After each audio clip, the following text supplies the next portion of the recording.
আসসালামু আলাইকুম প্রিয় দর্শক, অন্য মঞ্চের আলাপচারিতায় আপনাদের সকলকে আমন্ত্রণ জানাচ্ছি। ইউনূস সরকার যখন বলে আসছে তাকে আন্তর্জাতিক অপরাধ আদালতেও বিচারের সম্মুখীন করা যেত, কিংবা আন্তর্জাতিকভাবে একেবারে অবাঞ্ছিত অপাংক্তেয় হয়ে পড়বেন শেখ হাসিনা এ কারণে যে তিনি যে ধরনের কার্যক্রম বাংলাদেশে চালিয়েছেন সেটা আন্তর্জাতিক অপরাধ আদালতেও বিচারযোগ্য, তখন শেখ হাসিনা নিজেই বলছেন যে ইউনূস সরকার এই ক্যাঙ্গারু কোর্টে, মানে এই সাজানো আদালতে তার বিচার না করে কেন তাকে বরং আইসিসিতে আন্তর্জাতিক অপরাধ আদালতে নিয়ে যাওয়ার সাহস করছে না। শেখ হাসিনা যে কিছুতেই নীরব থাকবেন না, এবং 2024-এর জুলাই আগস্টে কি ঘটেছিল, তিনি যখন প্রধানমন্ত্রী তখন রাজপথে এবং প্রধানমন্ত্রীর কার্যালয়ে এ বিষয়ে তার জবাবদিহিতার যে প্রত্যাশা, সে প্রত্যাশা পূরণে তিনি বিশ্বজুড়ে সাংবাদিকদের কৌতূহলের জবাব দেওয়া শুরু করবেন এবং ক্রমাগতভাবেই হয়তো সংবাদ মাধ্যমে সাক্ষাৎকার দিতে থাকবেন, তা এখন একরকমের নিশ্চিত। ভারতের 100 বছরের পুরনো পত্রিকা, অন্যতম বেশি সার্কুলেশনের পত্রিকা হিন্দুস্তান টাইমস, সেই হিন্দুস্তান টাইমসে তার একটা বিস্তারিত সাক্ষাৎকার বেরিয়েছে। শেখ হাসিনা সেই সাক্ষাৎকারে নানা প্রশ্নের জবাব দিয়েছেন এবং সেই সাক্ষাৎকারে তিনি এটাও স্পষ্ট করেছেন যে ডক্টর মোহাম্মদ ইউনূস যেমন তার শাসনামলকে একরকমের কালিমা যুক্ত করতে, তাকে নানা নামে অভিহিত করে একরকমের এক ঘরে করে দেওয়ার বা সারা বিশ্বের কাছে অপাংক্তেয় অবাঞ্ছিত একজন নেতায় পরিণত করবার চেষ্টা করেছিলেন, শেখ হাসিনার ক্ষেত্রে ইউনূসের সেই উদ্যোগ একেবারেই সফল হয়নি। অন্যদিকে শেখ হাসিনা বরং ডক্টর ইউনূসকে একজন বিশ্ব পরিচিত ব্যক্তিত্ব থেকে প্রশ্নবিদ্ধ করবার কোনো সুযোগ যে ছাড়বেন না আন্তর্জাতিক সংবাদ মাধ্যমে তার একের পর এক সাক্ষাৎকারে, সেটা এখন স্পষ্ট। ইউনূস সরকারের আমলে বাংলাদেশে কি ঘটছে সেই বয়ান তুলে ধরার মূল মুখপাত্র হয়ে উঠছেন শেখ হাসিনা। হিন্দুস্তান টাইমসের সাক্ষাৎকারটা থেকে আমার কাছে সেটা আবারও স্পষ্ট হয়ে উঠল। হিন্দুস্তান টাইমসের এই সাক্ষাৎকারটিতেও শেখ হাসিনার কোনো সাম্প্রতিক ছবি নেই। শেখ হাসিনা ইমেইলের মাধ্যমে লিখে উত্তর দিয়েছেন হিন্দুস্তান টাইমসের রিপোর্টারকেও তার বিভিন্ন প্রশ্নের, এবং প্রশ্ন উত্তর করেই হিন্দুস্তান টাইমস এই সাক্ষাৎকারটি ছেপেছে। এই সাক্ষাৎকারে অন্য অনেক কথা, যেমন শেখ হাসিনা আগেও যেমন বলেছেন আরেকটু বেশি ব্যাখ্যা করে কিংবা ভিন্নভাবে উপস্থাপন করে এখানেও বলেছেন, তবে কয়েকটি একেবারে নতুন বিষয় আছে। ওই যে বললাম, ডক্টর ইউনূসকে তিনি প্রশ্নবিদ্ধ করেই ছাড়বেন এমন একটা প্রতিজ্ঞা পাওয়া যায় তার এই উত্তরগুলোতে।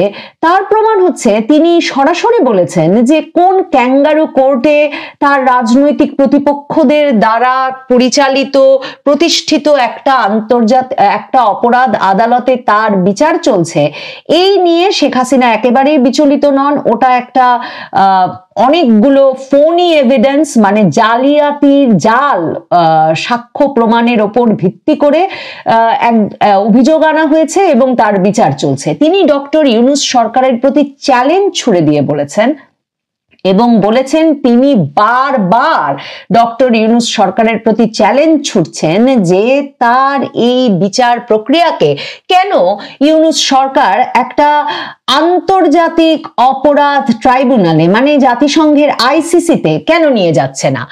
শেখ হাসিনা এই যে আত্মবিশ্বাস বোধ করছেন, যেখানে তিনি বলছেন যে তার বিরুদ্ধে যেসব ভুয়া অভিযোগ, জালিয়াতির অভিযোগ আনা হয়েছে, যে তিনি প্রতি মিনিটে প্রধানমন্ত্রীর কার্যালয়ে বসে সেখান থেকে গুলি চালানোর নির্দেশনা দিচ্ছিলেন, এ ধরনের অভিযোগ যারা আনছে সেখান থেকে স্পষ্ট যে তাদের রাষ্ট্র পরিচালনা কিভাবে করা হয়, কিভাবে রাষ্ট্র চলে, কিভাবে আইন শৃঙ্খলা বাহিনী চলে, এসব সম্পর্কে কোনো ধারণা নেই।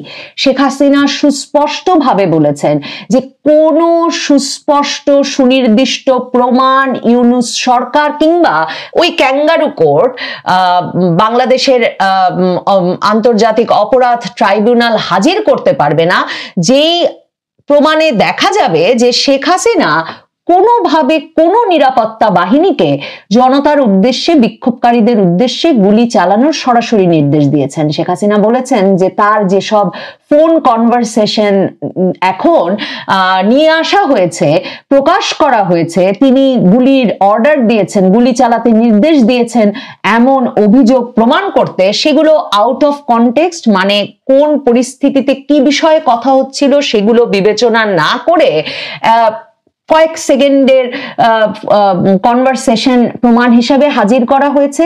মানে এগুলোকে তিনি ফোনি এভিডেন্স, মানে জাল সাক্ষ্য প্রমাণ বলছেন। গুরুত্বপূর্ণ আমার কাছে মনে হয়েছে এটা যে শেখ হাসিনাকে প্রয়োজনে আন্তর্জাতিক অপরাধ আদালতে, জাতিসংঘের আদালতে নিয়ে যাওয়া হবে, কারণ তিনি বাংলাদেশে জনগণের উপর গুলি চালিয়েছেন। এসব প্রচারণার মধ্যে শেখ হাসিনা নিজেই বলছেন যে তিনি বারবার ইউনূস সরকারকে বলছেন তাকে যেন একটা ইম্পার্শিয়াল কোর্ট, একটা নিরপেক্ষ যোগ্য আদালতে নিয়ে যাওয়া হয়, যেটা আইসিসি, আন্তর্জাতিক অপরাধ আদালত, এবং সেখানে গেলেই প্রমাণিত হবে শেখ হাসিনার বিরুদ্ধে সকল অভিযোগ মিথ্যা। এই সরকার, ইউনূস সরকার যখন বলে আসছে তাকে আন্তর্জাতিক অপরাধ আদালতেও বিচারের সম্মুখীন করা যেত, কিংবা আন্তর্জাতিকভাবে একেবারে অবাঞ্ছিত অপাঙ্ক্তেয় হয়ে পড়বেন শেখ হাসিনা এ কারণে যে তিনি যে ধরনের কার্যক্রম বাংলাদেশে চালিয়েছেন সেটা আন্তর্জাতিক অপরাধ আদালতেও বিচারযোগ্য, তখন শেখ হাসিনা নিজেই বলছেন যে ইউনূস সরকার এই ক্যাঙ্গারু কোর্টে, মানে এই সাজানো আদালতে তার বিচার না করে কেন তাকে বরং আইসিসিতে, আন্তর্জাতিক অপরাধ আদালতে নিয়ে যাওয়ার সাহস করছে না। ইউনূস সরকারের উদ্দেশ্যে তিনি আরো কয়েকটা চ্যালেঞ্জ ছুড়ে দিয়েছেন। ডক্টর ইউনূসকে উদ্দেশ্য করে তিনি সরাসরি, এ বিষয়ে কোনো সুনির্দিষ্ট প্রশ্ন ছিল না, তাকে যখন জিজ্ঞেস করা হয়েছিল যে আইসিসিতে তো, আন্তর্জাতিক অপরাধ আদালতে তো ইউনূস সরকারের বিরুদ্ধে অভিযোগ নিয়ে আওয়ামী লীগ বরং গেছে, তখন শেখ হাসিনা বলেছেন যে তার নেতা কর্মী সমর্থক, এমনকি বাংলাদেশের সাংবাদিক, বুদ্ধিজীবী, তাদের উপরে যে ধরনের মামলা, মিথ্যা মামলা চলছে, এমনকি মানে কারা হেফাজতে একের পর এক মৃত্যুর ঘটনা ঘটছে, সেখানে আন্তর্জাতিক অপরাধ আদালতের, জাতিসংঘের উচিত হবে যে আন্তর্জাতিক অপরাধ আদালতের তদন্ত শুরু করা, কারণ মানবাধিকার সংগঠনগুলো, আন্তর্জাতিক মানবাধিকার সংগঠনগুলো, জাতিসংঘ এই ঘটনাগুলোকে চিহ্নিত করছে এবং এসব মানবাধিকার লঙ্ঘনে উদ্বেগ প্রকাশ করেছে। শেখ হাসিনা বলছেন যে হিউম্যান রাইটস এর মতো মানবাধিকার সংগঠন বলেছে যে ইউনূস সরকারের প্রথম 100 দিনেই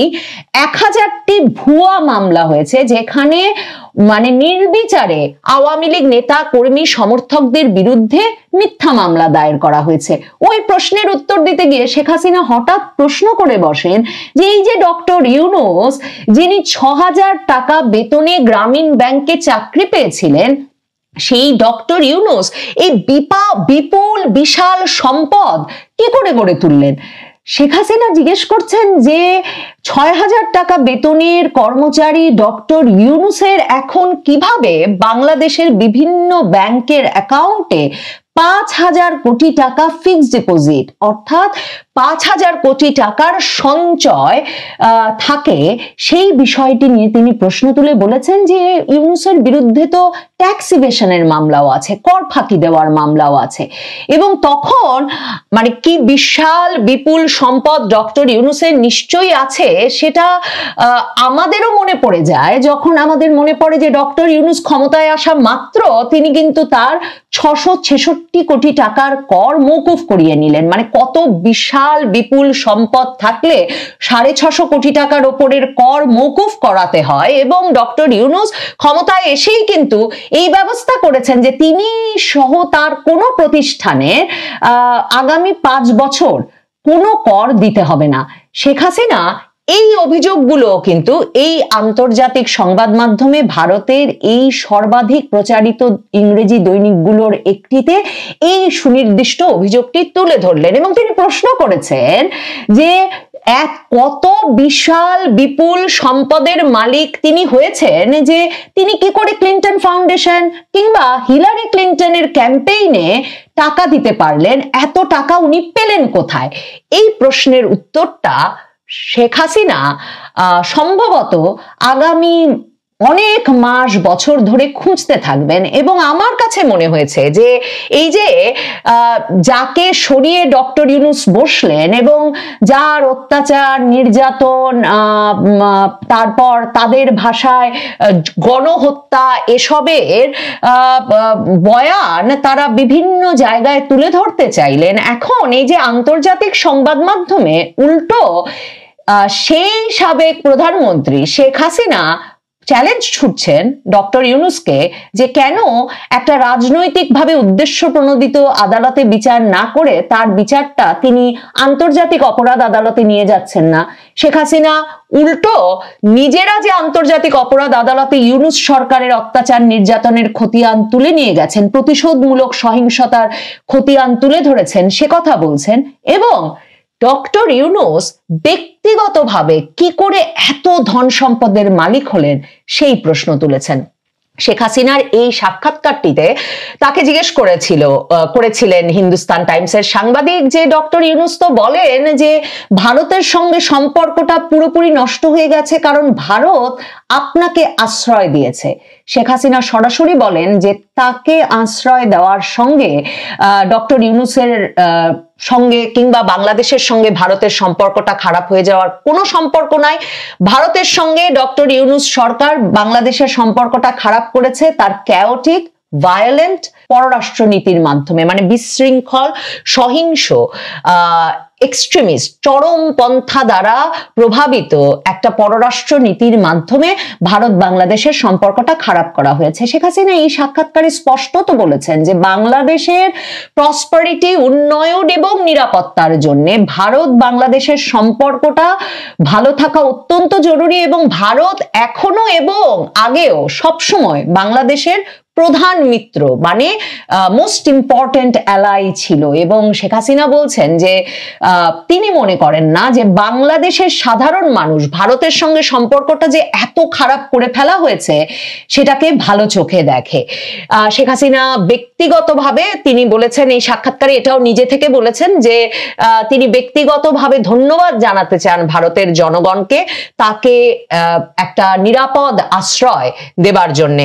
শেখ হাসিনা এই সাক্ষাৎকারেও প্রশ্নের জবাবে আবারও বলেছেন যে বাংলাদেশের ওল্ডেস্ট এবং লার্জেস্ট, মানে বাংলাদেশের সর্ববৃহৎ এবং সবচেয়ে পুরনো রাজনৈতিক দলটাকে যে নিষিদ্ধ করে দেওয়া হয়েছে সেটা একটা সরাসরি সংবিধানের লঙ্ঘন এবং এর মাধ্যমে বাংলাদেশের 173 মিলিয়ন জনগোষ্ঠী, মানে প্রায় 17.5 কোটি জনসংখ্যার একটা বিরাট অংশকে আসলে ভোটাধিকার বঞ্চিত করা হচ্ছে।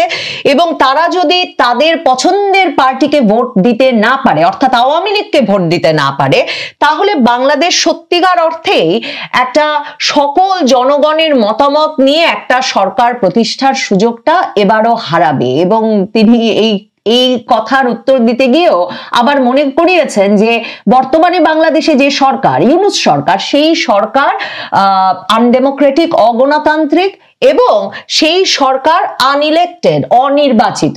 এবং এখানে তিনি আবার একটা চ্যালেঞ্জ ছুড়ে দিয়েছেন। তিনি মনে করিয়েছেন যে মনে রাখতে হবে এই ইউনূস সরকারকে বাংলাদেশের একজন জনগণও কিন্তু ভোট দেওয়ার কোনো সুযোগ পান নাই। মানে তিনি বলতে চেয়েছেন যে এই সরকারকে বাংলাদেশের একজন জনগণও পছন্দ করে কিন্তু বসায় নাই। এই কথাটাও তিনি আবার মনে করিয়ে দিয়েছেন। এই যে আনডেমোক্রেটিক, আনইলেক্টেড গভর্নমেন্ট হিসেবে ইউনূস সরকারের এই পরিচয়টা, এবং সেটাও শেখ হাসিনা বারবার তার সাক্ষাৎকারগুলোতে পরিষ্কার করতে চাচ্ছেন, প্রতিষ্ঠা করতে চেয়েছেন। শেখ হাসিনা ওই দায় তো অস্বীকার করেছেনই যে তিনি নিরাপত্তা বাহিনীর কোনো সদস্যকে বা কোনো কর্মকর্তাকে কখনো জনগণের উদ্দেশ্যে গুলি চালাতে নির্দেশ দিয়েছিলেন। এর পাশাপাশি তিনি বলেছেন যে নিরাপত্তা বাহিনী যখন একটা চরম বিশৃঙ্খল অবস্থায়, মানে বাংলাদেশে একটা বিশৃঙ্খল সহিংসতা শুরু হওয়ার পর নিরাপত্তা বাহিনী যখন দায়িত্ব পালন করছিল তখন সেখানে বাড়াবাড়ি হয়ে থাকতে পারে, সেখানে ভুল হয়ে থাকতে পারে। এবং তিনি ক্ষমতায় থাকতে তিনি সে সময় তদন্ত কমিটি গঠন করেছিলেন যে কি করে পুলিশের গুলিতে মৃত্যুর ঘটনাগুলো ঘটতে পারছিল। কিন্তু শেখ হাসিনা প্রশ্ন করেছেন ইউনূস সরকার ওই তদন্ত কমিটিগুলো বাতিল করে দিল কেন। শেখ হাসিনা প্রশ্ন করেছেন যে কি কারণে এখন পর্যন্ত ইউনূস সরকার কোন পরিপ্রেক্ষিতে, কোন পরিস্থিতিতে ওই মৃত্যুর ঘটনাগুলো কার হাতে ঘটলো, কিভাবে ঘটতে পারলো, এই প্রশ্নগুলোর উত্তর কেন মৃতদের পরিবারগুলোকে এখনো দিতে পারছে না শেখ হাসিনা? প্রত্যেকটি মৃত্যুর ঘটনায় সমবেদনা জানিয়ে, শোক জানিয়ে বলেন যে এখন পর্যন্ত এই মৃতদের পরিবারের কাছে, যারা শোকগ্রস্ত পরিবার, গ্রিভিং ফ্যামিলি বলছেন তিনি, তাদের কাছে এখন পর্যন্ত ওই দিনগুলোর বিষয়ে কোনো প্রশ্নের কোনো নির্ভরযোগ্য উত্তর নেই।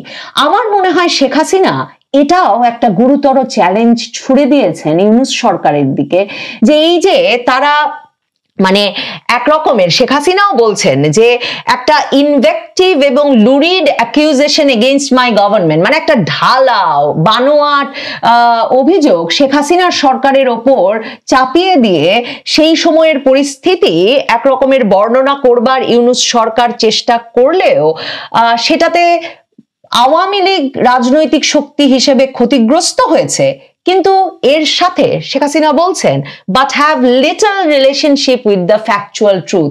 কি ঘটেছিল প্রকৃতপক্ষে তার সঙ্গে সেই বানোয়াট ঢালাও অভিযোগের সত্যিকার অর্থে কোনো সম্পর্ক নাই। আমার মনে হয় ডক্টর ইউনূস সরকারকে এখন, তারা যখন ক্ষমতায়, তখন উত্তর দিতে না হলেও অনেকগুলো প্রশ্নের উত্তর দিতে হবে আগামীতে। আন্তর্জাতিক সংবাদ মাধ্যমে যখন ডক্টর ইউনূস সাক্ষাৎকার দিতে যাবেন তখন, কারণ এই প্রশ্নগুলো, শেখ হাসিনা যে প্রশ্নগুলো উঠিয়েছেন, নিশ্চয়ই বিশ্বের সাংবাদিকেরা সেই প্রশ্নগুলোর উত্তর খুঁজবেন ডক্টর ইউনূসের কাছ থেকে। আর আমার মনে হয় যখন ক্ষমতার বাইরে যাবেন এই সরকার বা ডক্টর ইউনূস, তখন বছরের পর বছর ধরে তাদেরকে আদালতে এবং আদালতের বাইরে কিংবা হয়তো আন্তর্জাতিক অপরাধ আদালতে এই প্রশ্নগুলোর উত্তর দিতে হবে। শেখ হাসিনা সেই চ্যালেঞ্জটাই ডক্টর ইউনূসকে হিন্দুস্তান টাইমসের এই সাক্ষাৎকারে খুব পরিষ্কারভাবে জানিয়ে দিয়েছেন। বাংলাদেশের নির্বাচিত প্রধানমন্ত্রী শেখ হাসিনা বিশ্ব পরিমণ্ডল এখন কতটা গুরুত্বপূর্ণ তা দৃশ্যমান হয়ে উঠছে একের পর এক। রয়টার্স, এএফপি, ইন্ডিপেন্ডেন্ট, তারপরে দি উইক এবং আরও একটি সংবাদ সংস্থার পরে আজ তার সাক্ষাৎকার প্রকাশিত হয়েছে দি হিন্দুস্তান টাইমসে। প্রতিটি সাক্ষাৎকারই তিনি দ্ব্যর্থহীনভাবে তার অবস্থানের কথা তুলে ধরেছেন। বাংলাদেশের অগণতান্ত্রিক সরকারের অবৈধভাবে ক্ষমতা দখল করার বিষয়, দেশের আইনশৃঙ্খলা পরিস্থিতি, প্রশাসন চরমভাবে ভেঙে পড়া, মানুষের চরম বিপন্ন অবস্থা, আর্থিক সংকট সহ বাংলাদেশের উন্নয়ন এবং অবকাঠামোর উন্নয়নের ধারাবাহিকতা কিভাবে নষ্ট হয়ে যাচ্ছে সে বিষয়গুলি তিনি তুলে ধরছেন। এর পাশাপাশি জঙ্গিবাদের উত্থান, ৭১-এর মহান মুক্তিযুদ্ধের পরাজিত শক্তিদের নতুন করে উত্থানের বিষয়টি এবং বাংলাদেশ পরিমণ্ডলে যে অসাম্প্রদায়িকতার রাজনীতি বাংলাদেশের রাষ্ট্রীয় মূল প্রিন্সিপালের একটা ছিল, সেটা কিভাবে ধ্বংস হয়ে যাচ্ছে সে বিষয়গুলো তিনি উল্লেখ করেছেন। সর্বশেষ দি হিন্দুস্তান টাইমসে তিনি বাংলাদেশ ভারতের সঙ্গে সম্পর্কের বিষয়টি এবং এই চমৎকার সম্পর্কটা দুই দেশের ভিতরে কত প্রয়োজনীয় এবং অগণতান্ত্রিক সরকার ক্ষমতা দখল করার পর কিভাবে বিঘ্নিত হচ্ছে, সেক্ষেত্রে তার অবস্থান কি সেটাও তিনি তুলে ধরেছেন। যারা শেখ হাসিনাকে অপ্রাসঙ্গিক ভেবেছিলেন তাদের কাছে এখন দৃশ্যমান যে বিশ্ব পরিমণ্ডলে আমার মনে হয় না পৃথিবীর কোন সরকার প্রধান বা রাষ্ট্রপ্রধান, কোন রাজনৈতিক নেতা এতটা গুরুত্বপূর্ণ যে একের পর এক আন্তর্জাতিক খ্যাতিপূর্ণ গণমাধ্যম তার ইন্টারভিউ নিচ্ছে। রয়টার্স, এএফপি, ইন্ডিপেন্ডেন্ট, দি উইক, আরো একটি সংবাদ সংস্থা এবং সর্বশেষে দি হিন্দুস্তান টাইমস। আমরা মনে করতে পারি ইতোপূর্বে প্রবাসে থাকা দুইজন রাজনৈতিক নেতার ইন্টারভিউ বড় গণমাধ্যম নিয়েছিল। একজন আয়াতুল্লাহ খোমেনি এবং অপরজন বার্মার নেতা অর্থাৎ মায়ানমারের নেতা অং সান সুকি। তার পরবর্তীতে এই তৃতীয় রাজনৈতিক রাষ্ট্রনায়ক এবং নির্বাচিত প্রধানমন্ত্রীর ইন্টারভিউ বিপুল সংখ্যক বিশ্বব্যাপী সমাদৃত গণমাধ্যমে নেওয়া হলো। এর ভিতর থেকে আলোচকরা, বিশ্লেষকরা বলছেন যে শেখ হাসিনা এত ইম্পর্ট্যান্ট যে বাংলাদেশের নির্বাচিত অতীতের রাষ্ট্রপতি, প্রধানমন্ত্রী বা ক্ষমতা দখলকারীদেরও এত স্বল্প সময়ে এত বেশি গণমাধ্যম তাদের ইন্টারভিউ নেয় নাই। রয়টার্স, এপি, ইন্ডিপেন্ডেন্ট, দি উইক, হিন্দুস্তান টাইমস সহ আরো একটি গণমাধ্যম ইন্টারভিউ নিয়েছে তার কাছ থেকেই, যিনি বিশ্ব পরিমণ্ডলে বা বিশ্ববাসীর কাছে গুরুত্বপূর্ণ। সে কারণে এই সকল গণমাধ্যম তার ইন্টারভিউ নিয়েছে। শেখ হাসিনাকে যারা অপ্রাসঙ্গিক ভেবেছিলেন, তিনি শুধু দেশেই না, বিশ্বব্যাপী তিনি যে কতটা প্রাসঙ্গিক এবং কতটা গুরুত্বপূর্ণ তা কিন্তু ধীরে ধীরে নয়, খুব দ্রুততার সঙ্গে দৃশ্যমান হয়ে উঠছে। বাংলাদেশের অভ্যন্তরে যেমন মানুষ বলছে শেখ হাসিনার আমলেই ভালো ছিলাম, এমনকি যারা শেখ হাসিনা বিরুদ্ধে আন্দোলন করেছিল তারাও এখন অতিষ্ঠ হয়ে তারা সামগ্রিক বিষয় বিচার বিবেচনা করে বলছেন শেখ হাসিনার সময় ভালো ছিল। আধুনিক মালয়েশিয়ার স্থপতি মাহাথির মোহাম্মদ তিনি বলছেন শেখ হাসিনা বাংলাদেশকে এত উন্নত একটি জায়গায় নিয়ে আসছিলেন যে সেটা তাকে করতে দেওয়া হলো না। এভাবে বিশ্বের অন্যান্য গুরুত্বপূর্ণ রাষ্ট্রের গুরুত্বপূর্ণ ব্যক্তিদের কাছে এখনো শেখ হাসিনা বিশ্বময় গুরুত্বপূর্ণ ব্যক্তি, রাষ্ট্রনায়ক, রাজনৈতিক ব্যক্তিত্ব এবং তিনি উন্নয়নের রোল মডেল হিসাবে সমাদৃত। সেদিন খুব দূরে নয় যে শেখ হাসিনাই হবেন বাংলাদেশের একমাত্র প্রাসঙ্গিক রাজনৈতিক রাষ্ট্রনায়ক এবং জনপ্রতিনিধি। তিনি যেটা আছেন সেটাই থাকবে। কৌশলগত কারণে আত্মরক্ষার জন্য তাকে রাষ্ট্রীয় নিরাপত্তায় দেশের বাইরে নিয়ে আসা হলেও তার মর্যাদা, তার অবস্থান, তার যোগ্যতা, তার খ্যাতি এবং তার যে দ্যুতি ছড়িয়ে পড়া সারা বিশ্বে, এটা কোনোভাবে ম্লান হয়নি, বরং মানুষ এখন উপলব্ধি করছে শেখ হাসিনাতেই তাদের আস্থা। বাংলাদেশের মানুষ মনে করে শেখ হাসিনার কোনো বিকল্প বাংলাদেশে নেই। প্রিয় দর্শক শ্রোতা, যে যেখানে আছেন ভালো থাকবেন। শেখ হাসিনাতেই আস্থা, বিশ্ব গণমাধ্যমে সেটাই আবার ফুটে উঠেছে।